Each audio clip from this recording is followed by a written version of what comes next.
Thank you so much for joining today for my Tower interview. Tower is a podcast currently, Tower Bridging Voices on Climate Change, sharing people sharing about their personal experiences with climate change around the world.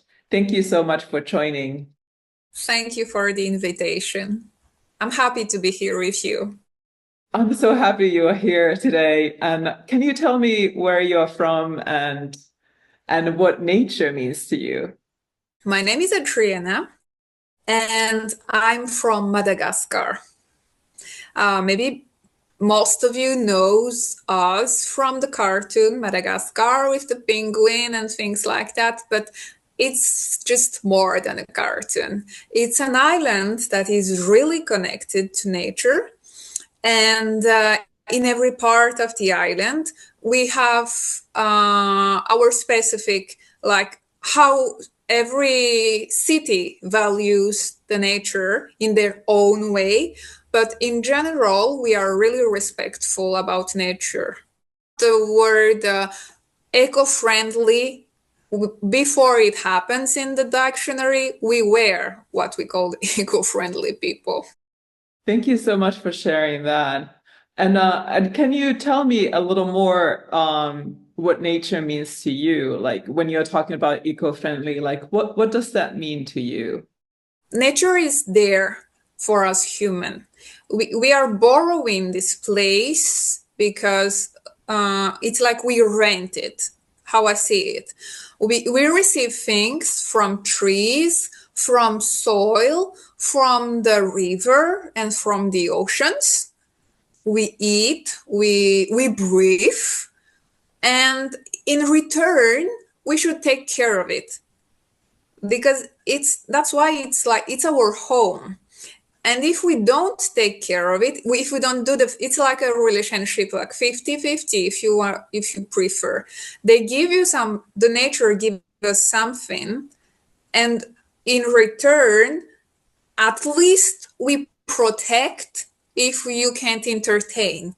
Because nature doesn't need human to be and to exist. Actually, it's the opposite. We need nature to live and to exist. We humans can't do nature's job, but nature can exist without us, and freely and better, I think. So we need to protect it, first of all, at least to respect. Because if we don't even respect where we live, I don't really think that human has any value to give in this world. Many kids doesn't know, for example, from where strawberries are from, or from where pineapples. They are used to see it in supermarket, but it doesn't start there. It's a process from human and also the soil where it's planted and where you grow it. So that's the thing in Madagascar. We know from where comes the things, and we respect that and we value that. That's why it's not just like the consumerism in this word. It's just consuming without thinking about the next generation. What are they gonna do? You are just overproducing. You are like killing the soil and the earth. You don't think ahead. But in our country, it's like, okay, if we plant this for this season, for next season, you're gonna plant this to restore the minerals in the soil. And that has existed before agriculture or this big science about how to plant came. Mhm. It's a legacy from a generation to another generation. Like that's how the grandparents have cultivated, for example, potatoes. Next to it, we put this. So it's like complementary, and it helps to keep the nutriment inside the soil. From the rural sector, they know better. They really know, for example, how to line it, how to dig the soil, how deep. And we are not using like fancy machine or fancy tools. It's hand. They know like, do this here it's gonna be good. Check this, when it's like this, it's good. If it's that color, it's good. If it's like this, it needs that. They know. Mm-hmm. The current generation is losing more and more the ability to live with the nature in a proper way. That's how I see it. Well, you are almost answering all of my questions. I just want to I'm backtrack. sorry. No, you're good. I love your passion and wanting to share all of this to the world. I just want to backtrack a little bit because I would like to know what is dear to you about Madagascar? Like what fruits do you, or like what landscapes do you Oh experience? my Can God. you just describe a little bit about your passion for that landscape? I was born in Atsirabe. Atsirabe means the city of salt. So there, it's a very beautiful place. It's where you see there were a volcano there, you have to know. So next to the volcano, it was active long time ago, but not anymore. So you have the source of water, that water that heals you. Even though you live in the capital, if you go to the suburb, you can see the Tanbar. Aka, it's where we grow the rice. So can you just imagine you are in the capital where are big firms, big companies, the UN and the things like that, and just kilometers, not that far, you see nature. So you can teach, you can show your children, this is where rice come from. You see, this is the Interesting. close connection. When I was in high school, my high school is, I was in Le Petigny. It's a really famous school in Antananarivo. It was like the school at that time. I don't know anymore now because I aged. But on the way to go to the high school, we have Tanbar on the left side and the right side. So when we go to school, we see how the rice are planted. And it's really important for me that you know where comes the food you eat. And all along the year, you see how the agriculture, the person who grows it, do the process. You see, because when you go to school in the morning, you see them, you see what they do, they return the soil, and then what's the next step? You actually you learn by seeing, just by going to school. And this is the type of closeness and type of education. Maybe it was not part of the educational system, but it was like a bonus, like if I can say it. But it should be like that. It should be taught, because at school we have a lot of theories, a lot of books, a lot of this, a lot of that, a lot of like tons of researchers did this, searchers. I'm not criticizing, it's good, but it's also good to know what is the reality. I really value your ambition for learning. Even on the way to school, you're learning things because you can see your neighborhood.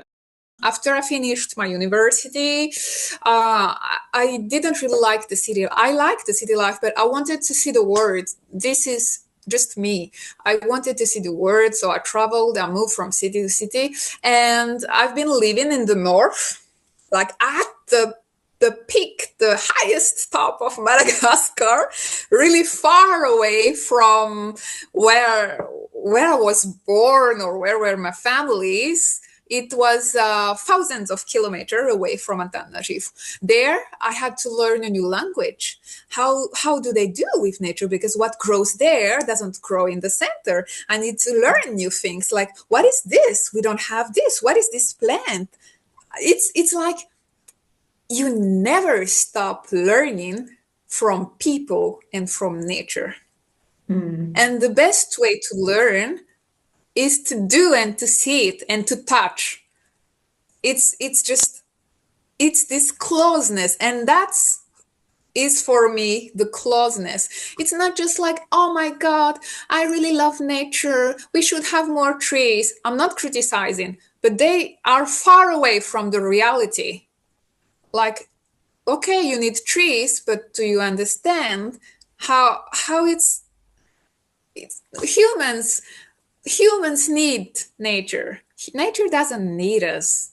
We will not survive without it. I'm sorry, but that's my statement. Mhm. And in the north, talking about landscape, there's this beach. It's called Ramen. And there's also the Mer d'Emeraude, Emerald Sea in English.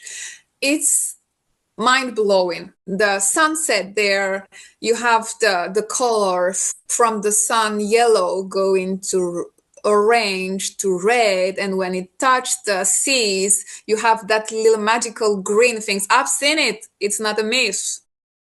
The baobab is the fat tree, the big tree, and with the root upside down, like you call it. It grows in Murndaf and in the south. And in Murndaf, the beach is white, like sugar.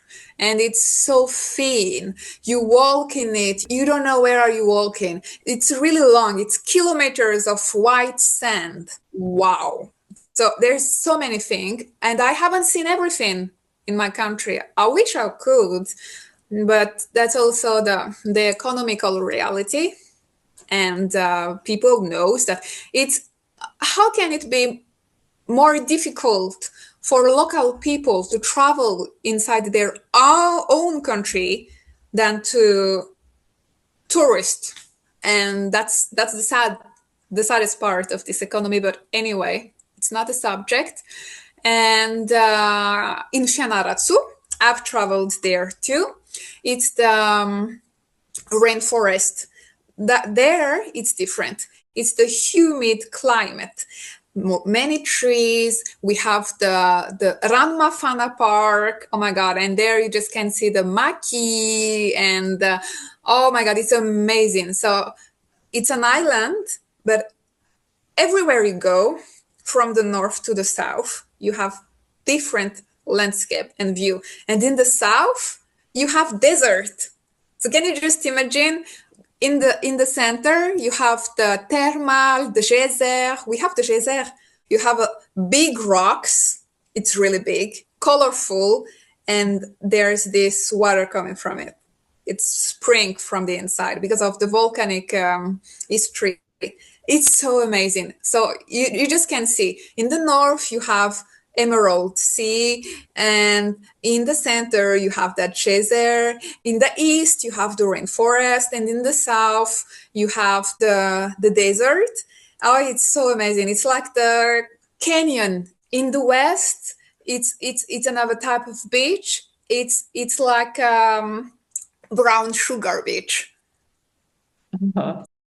I'm maybe still a little bit young in heart, or I don't know, but I was just amazed. How can it be possible? It's an island. It's like this, and it's different. The beach is different. And where also have I been? Next to the Canal de Pangalan.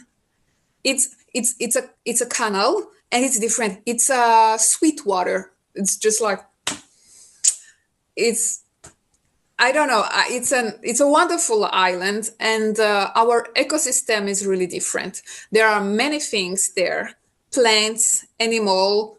We have the smallest chameleon. Did you know? No, I The didn't. smallest chameleon in the world.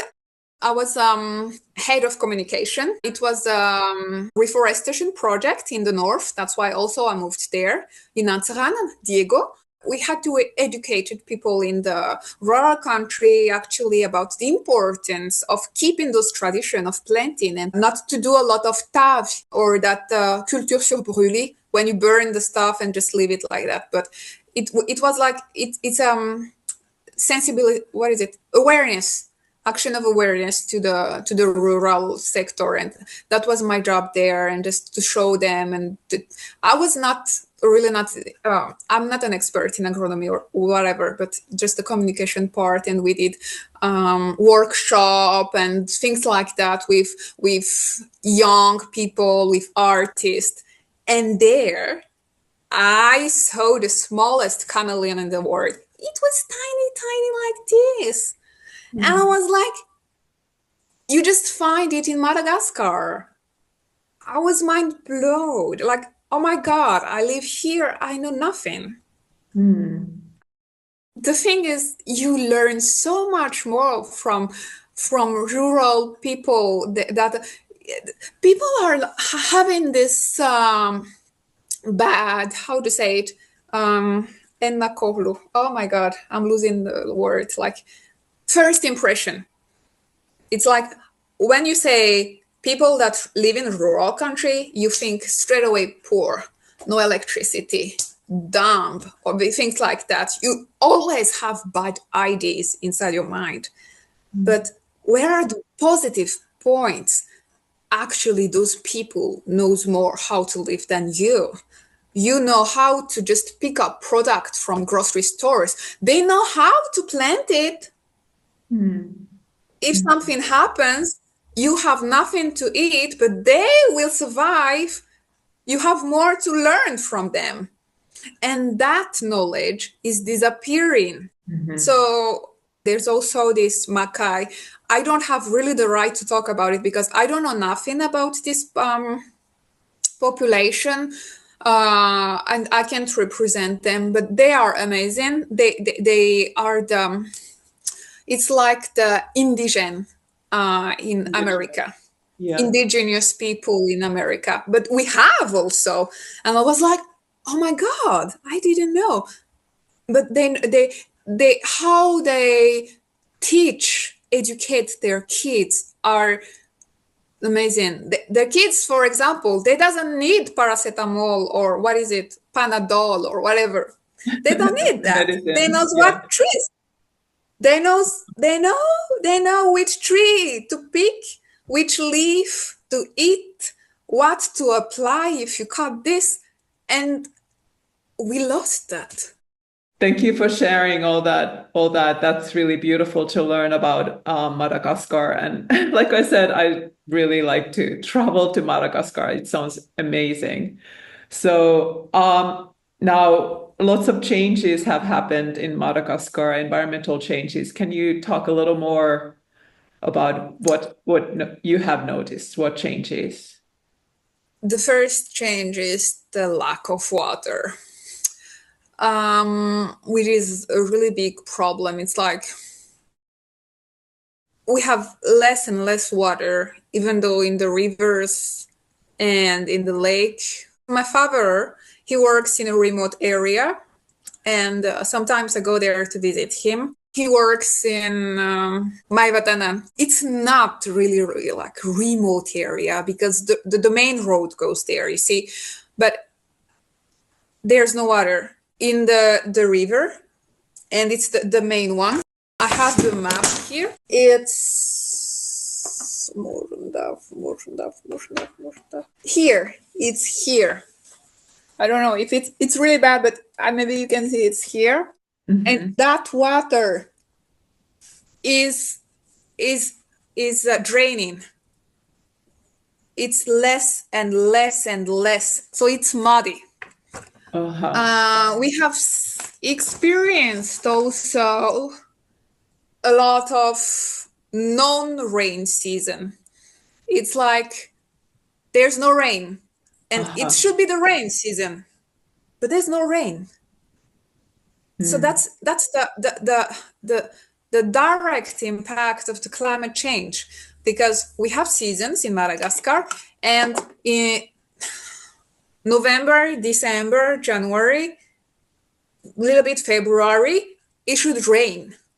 And at that time, we had no rain. Well, I was still there. We were waiting. So it was dry, even in the capital.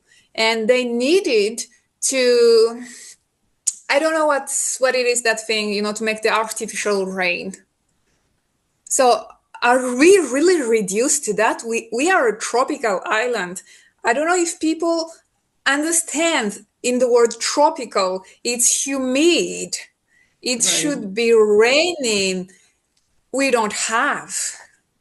Because of the climate change, it affects it has affected our season a lot. For example, now I had call with my mom's and I'm with my mom and she said, it's still cold. It should not be cold because it's October. August, it's our summer. It should be 28, 30 degree, 25 at least. She said, we are freezing. It's still cold. It's still winter because our winter is May, June, July. I see. This year, they have experienced, I'm not sure about it, but it was like, how do you call it? La grêle. It's not the snow, but the big one. La grêle in French. Like Avange in Madagascar. hails. Yeah. The streets were covered in it. And again, we are a tropical island. You just put in mind the word tropical. You should not have that. The word tropical, you should not have that cold still in that long season. The word tropical, you should have rain. And it's drier and drier. We have less and less water due to the climate change. On the news right now, the Gen Z stuff in Madagascar, because we don't have water. And you see, everything is interconnected. Rioting. People are rioting. Yeah. It is also affecting people. So can you tell a little more about the impact of climate change on people? It's straight in your daily life. We have less trees, so the pure air is not really that pure. It's the level of dioxide in the air is a lot because there's no more trees to clean it. And because of that, you have health trouble, health disease for the kids, the babies. Things that were not normal, for example, in my young age, are normal now because of the climate change. So we have those allergy, this kind of stuff, and it's dirtier. So for example, that's in the disease, in the health, for the basic stuff, the water, as I've explained, it's dry. And we have the sécheresse in the south. There's no rain in the south. And I think it's really linked to the climate change because why suddenly it becomes, not suddenly, but more and more it becomes unlivable. They don't have water, and there were a lot of documentaries and things like that about what is happening in the south of Madagascar, having no food, having no this, having no that. How can you have food or animals to eat or animals to if the earth, the soil is dead, nothing is gonna grow, the animals can't eat, so they die, and we eat animals. So it's just... I can hear like your passion for the beauty of Madagascar, and then this is very sad, what is happening in nature. And do you think are there solutions? Do you have hope? I really have hope now more than before because we have active generation that are aware and awaken. It's not like before, like, no, it's okay, just let it be. No, just go to work, it's okay. No. This generation are awake and we are doing things. We are having platform, even if it's this influencer. We have influencers that are more and more active and reach more and more country. We have more international Malagasy people.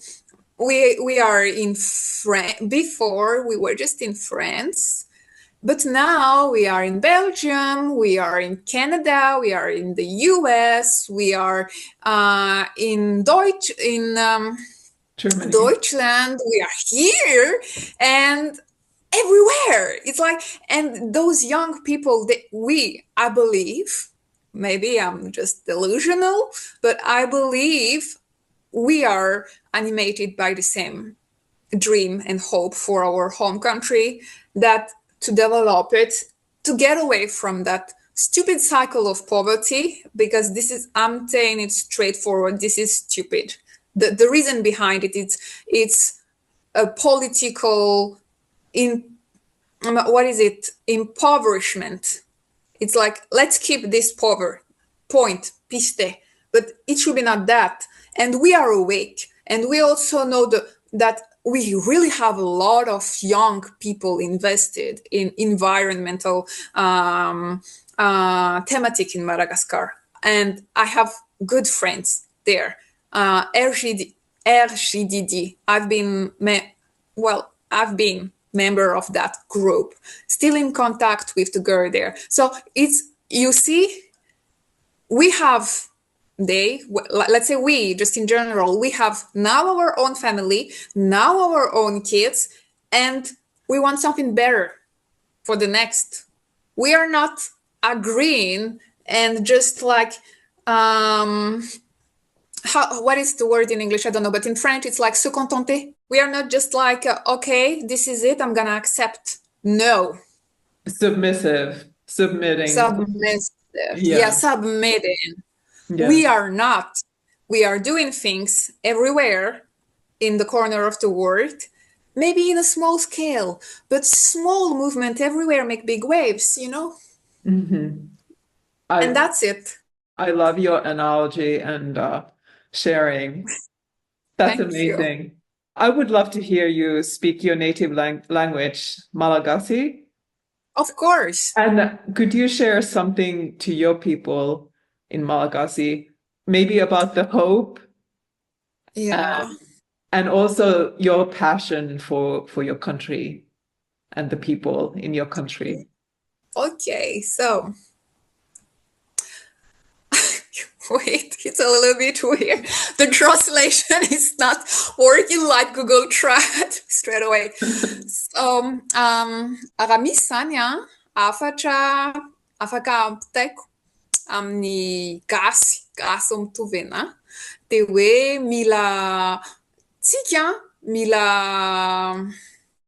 mila mirehare fa gasy.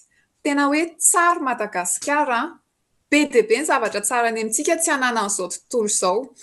Dia mipetraka ety Eoropa miteny anareo an'izany, fa ny zavatra peizazha ety tsy mitovy ny any amintsika, ny any tsara. Izany hoe tsika aloha mila mirehare fa gasy, dia mila manatsara ny antsika. Dia ahoana nefany? Fa maninona nefa tsika amin'izao manaiky ny vahiny nampahatonga antsika eritreretra hoe ratsy izany gasy izany, ratsy ny mandehandeha any Tritriva ohatra, tsy mila hatsaraina ny antsika, dia mila mirehare dia misandratra. Dia ngambany juste ohatran'ny hoe expérience ny fiainana manokana izany izaraiko an'ity hoe menara fa ny fianarana ny lova tsara indrindra, dia tena marina izany. Fa miavaka foana ianao rehefa tonga aty, rehefa nianatra, satria ianao manana tanjona, manana lalana andehanana, dia manana maha izy ianao, dia tena miavaka tsika aty, tena miavaka. Dia izaho aloha dia tena hoe mirehare fa gasy. Shortly, I just said, I'm proud to be Malagasy. I can tell that. And I'm so excited to get to meet you and have this interview and see your passion. That gives me lots of hope to see that passion. and I want to share that to the world. And so thank you so much for participating in this interview and sharing all of this. I just want to keep just one last minute, because maybe people doesn't know what we have there. This is the kind of art I'm doing. This is the maki, our emblematic lemurs. Yeah. We have also this chameleon. I'm doing things just regarding nature. This is the wave because we are an island. It's like obvious. And we also have birds. So I'm trying really like to promote our culture that it doesn't die because of the things going on nowadays. It's the globalization. We need to show the world who we are and to be proud of who we are. I'm not entitled, to represent our population in any way. But I just feel that when you go abroad, you have to remember where you come from, who you are, and to keep your values, and to never think that you are less valuable than other people because you don't have the same culture. Culture is to make people, difference is made to connect people. It's this exchange in the human beings. In that's life, I think, and nature is part of it.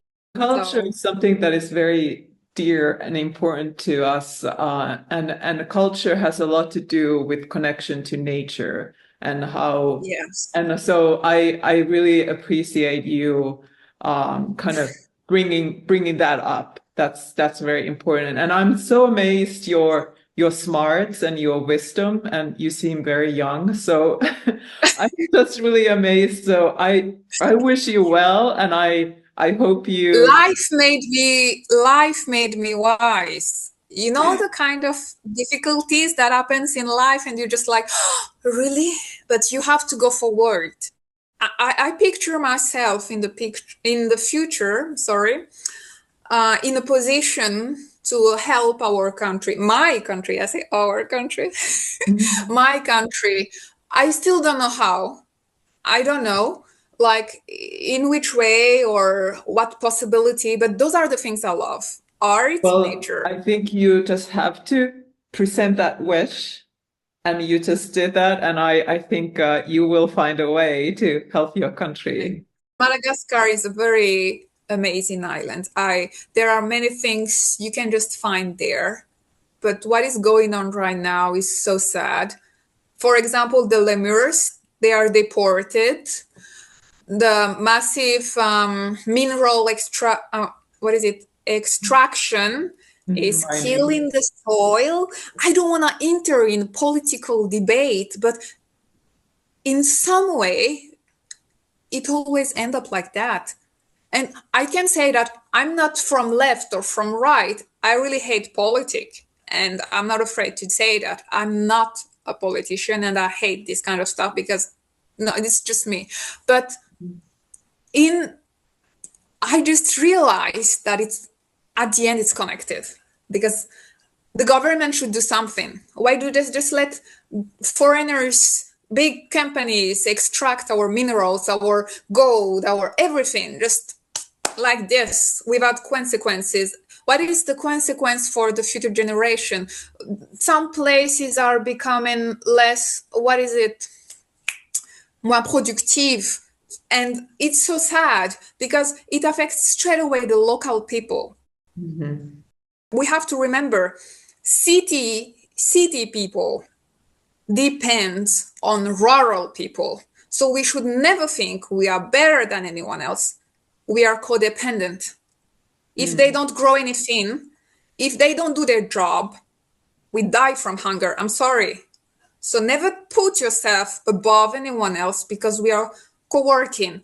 And city people, let's say bank, things like that, bank worker, things, I don't know, those kind of prestigious worker, we are contributing in the part to develop. If they grow, we should develop. Mm-hmm. But it doesn't go that way. And the mindset nowadays is so stuck. I'm really happy. I think I'm really taking advantage of your podcast because this is something I wanted to say since so long, but I didn't have the opportunity or the platform. I don't have thousands of followers. I don't have anything like that to express this.